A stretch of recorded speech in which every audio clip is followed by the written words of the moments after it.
Hi, Casual Raccoon here. I placed top 32 in recent Ride and Trade online regional. As a casual player, it's quite an achievement for me. In this video, I will share with you my 7 tips how to improve as a beginner or casual player to place higher in bigger tournaments. Before we start, let me show you the rewards.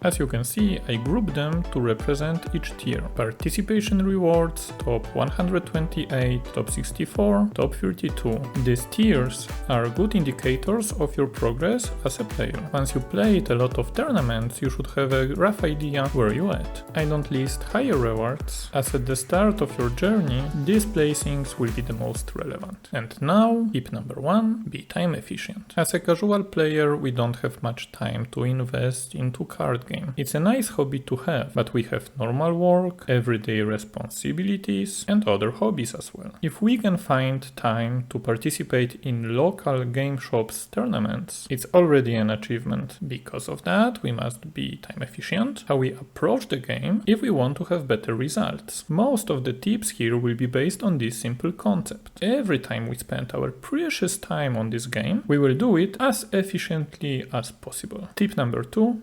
Play meta leader. By playing leader that is considered meta, we already save time on researching deck lists. But there is more. They are meta leaders for a reason. They are just on a higher power level. It allows you to focus strictly on mistakes you do during the game and not on your card's weaknesses. And don't get me started on off-meta leaders. Putting all the time and effort to build a deck to counter certain meta without experience and high game understanding is a bad idea to improve in any card game. Tip number 3, choose consistent deck list. Taking the list from the internet is okay and saves time, but you need to be careful. Just because you copy a list of regional winner doesn't mean it will work well for you. In One Piece card game, you can play 4 copies of any given card. Try to find a list that utilizes it and is as consistent as possible. If you see a lot of 4 copies and not so many of 1 and 2 offs, this should be a good starting point. Tip number 4, focus on your fundamentals. I can't stress this point enough. You have your meta leader, you build a deck that runs a lot of cards with 4 copies of them. It means you should know exactly your game plan for any given game. You know which cards you want to draw and when to play them. Now try to go deeper. Every single don't spend is important. It might be a difference of 1k counter in a late game. Don't stress too much about it, but keep it in mind. In most of the games, there is a window when you could have won a game if played the turn differently. Best way to improve here is simply to record your games. Watch them afterwards and try to think about every turn again. Maybe you could have attacked for a higher number. Or maybe instead of attacking, it would be wiser to develop the board. You will be surprised how many micro decisions are there.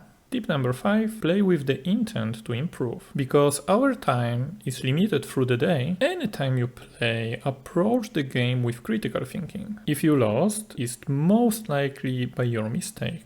As in every game, player that makes less mistakes is most likely to win. Doesn't matter if you have good or bad hand. On a 9 rounds tournament, you will brick at least once. Think carefully what you need to do in any given situation to win. And once you make a mistake, next time you will know the correct line of play. Don't play just for the sake of playing. Always try to find at least one thing you could have done better. Don't take notes only after losing. If you win, write down what you did correct, so future you will have some reference. Tip number 6, practice meta matchups. Most of the players at higher tables in tournament will play meta leaders. It's crucial to understand how to play your deck in these matchups. Once your fundamentals get better, off meta leaders won't be much of an issue. You just stick to your game plan and win. The problem starts when your opponent plays a meta deck on a solid level. That's why you should focus on these matchups first and win. Tip number 7, play with better players. The fastest way to learn is to lose. One Piece Simulator is a good tool for practicing. Unfortunately, most people you will meet there won't be on a skill level to prepare yourself for bigger events. Try to find good players players locally and play against them. Maybe even create a play group with the players that have time to play when you do. You can even ask around on Discord groups. There are